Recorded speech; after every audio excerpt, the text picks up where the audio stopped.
तो आइए एक नजर डालते हैं साजगार इंजीनियरिंग की मार्च 2026 की कारकर्दगी पर। देखते हैं कि इस महीने में इनकी फैक्ट्री में कितनी गाड़ियां बनी और उनमें से कितनी शोरूम से बाहर निकली।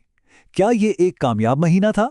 चलिए इनके अपने जारी करदा आदाद-ओ-शुमार से पता लगाते हैं। ये जो भी तज्जिया हम करने जा रहे हैं वो इस ऑफिशियल रिपोर्ट पर मबनी है जो साजगार ने खुद पाकिस्तान स्टॉक एक्सचेंज को जमा कराई है। तो ये कोई सुनी सुनाई बात नहीं बल्कि कंपनी के अपने ही कागजात से निकली हुई हकीकत है। तो अपनी बातचीत का आगाज करते हैं 4 व्हीलर डिवीजन से, यानी इनकी ऑफ रोड और पैसेंजर गाड़ियों से। पहला नंबर जो हमारे सामने आता है वो है 1808। ये है साजगार की मार्च 2026 की कुल प्रोडक्शन। सादा लफ्ज़ों में कहें तो इस एक महीने में इतनी गाड़ियां फैक्ट्री से मुकम्मल तौर पर तैयार होकर बाहर आईं। लेकिन गाड़ियां बनाना तो कहानी का एक हिस्सा है। असल बात तो ये है कि बिकी कितनी।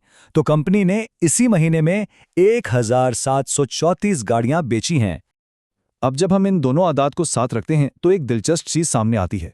पैदावार हुई 1808 यूनिट्स की और फरोख्त हुई 1734 की। मतलब जितनी गाड़ियां बनी उससे थोड़ी कम फरोख्त हुईं। अच्छा, तो ये तो थी 4 पहियों वाली गाड़ियों की कहानी। अब जरा 3 व्हीलर्स की तरफ चलते हैं और देखते हैं कि वहां क्या सूरत हाल है। यहां प्रोडक्शन का अदद काफी बड़ा है, 2300 यूनिट्स। ये उनकी 4 व्हीलर्स की प्रोडक्शन से भी कहीं ज्यादा है। और अगर फरोख्त की बात करें तो मार्च में 2118 3 व्हीलर्स बिके। तो यहां भी वही पैटर्न नजर आ रहा है जो हमने 4 व्हीलर्स में देखा था।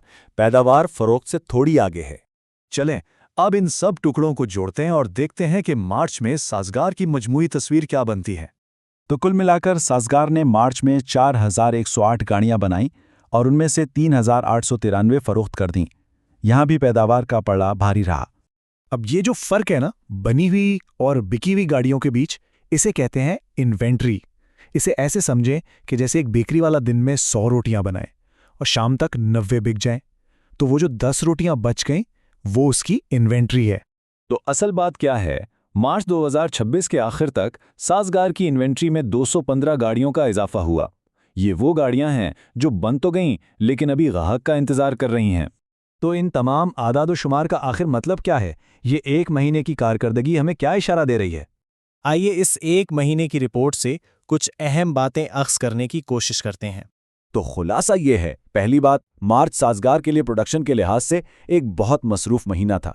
दूसरी बात, फरोख्त के आदाद-ओ-शुमार भी मजबूत हैं, जिससे पता चलता है कि मार्केट में उनकी गाड़ियों की मांग मौजूद है। लेकिन तीसरी और अहम बात ये कि पैदावार फरोख्त से थोड़ी आगे निकल गई, जिसकी वजह से उनका स्टॉक बढ़ गया। अब ये कोई मंसूबा बंदी भी हो सकती है कि शायद वो मुस्तकबिल में ज़्यादा फरोख्त की तवक्को कर रहे हैं, या ये सिर्फ तलब और रसद में एक वक्ती फ़र्क है। लेकिन एक बात याद रखना बहुत ज़रूरी है कि ये सिर्फ एक महीने की कहानी है।